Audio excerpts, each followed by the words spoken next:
Hi YouTube, welcome back to my channel. So I already went ahead and did my regular face makeup routine off camera to save some time. So I just went with a regular red lipstick, which we are going to blend in later with the open wound. And I did a simple brown smoky eye with a gold shimmery glitter on my lid. So for my hair, I just curled it and pinned it up with bobby pins in a updo, and I threw on some clip-on bangs from Amazon, which I will link in the description below.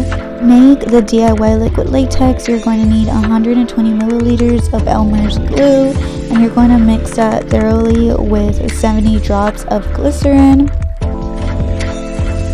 And if you are the type of person that already has liquid latex at home, you can just go ahead and skip this step. Pretty much everything you're going to need you can find at H-E-B or the dollar store like I did. The glycerin is going to be found in the medical or baking aisles of pretty much any store. And you're going to need, in addition, a white dress of any kind to complete the costume.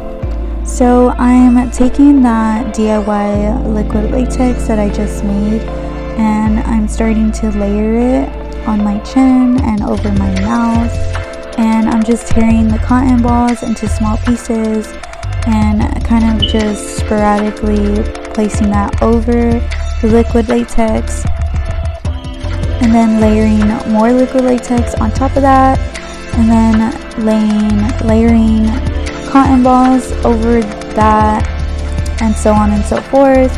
You're just going to keep layering and layering until you get as much texture as you would like.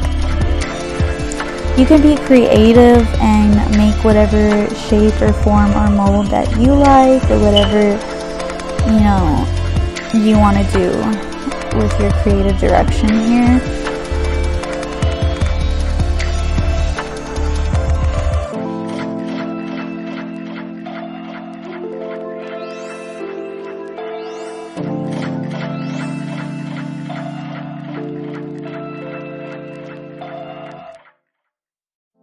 Okay, so next I just took some tweezers and I started picking apart what I created.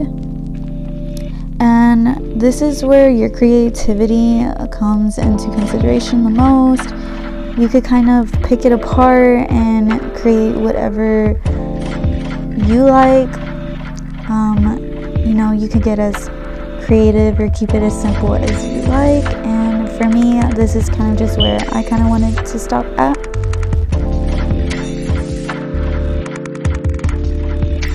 Once you get it to the shape that you want, it should look a little something like this, and you're gonna want to let it dry 100% completely before you start layering on the foundation on top and blending it in to your skin.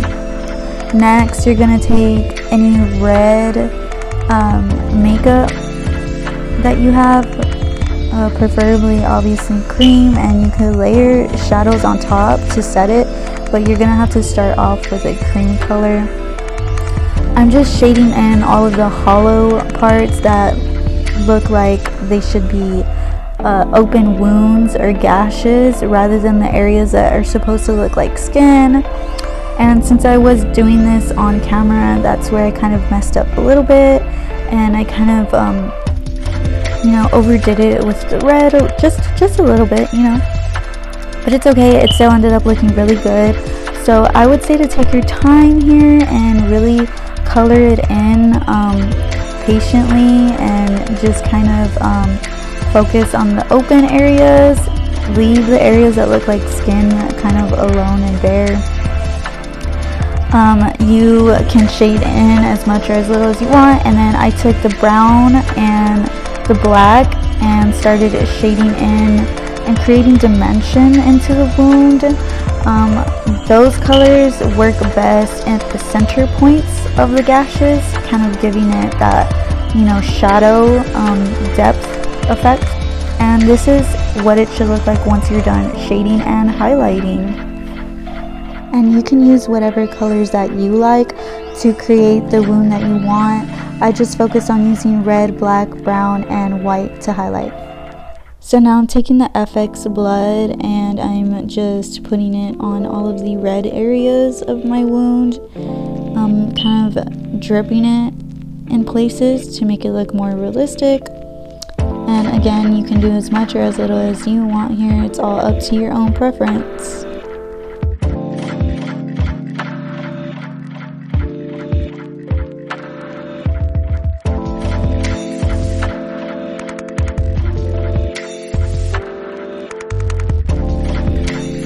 So your wound should look a little like this when you're done.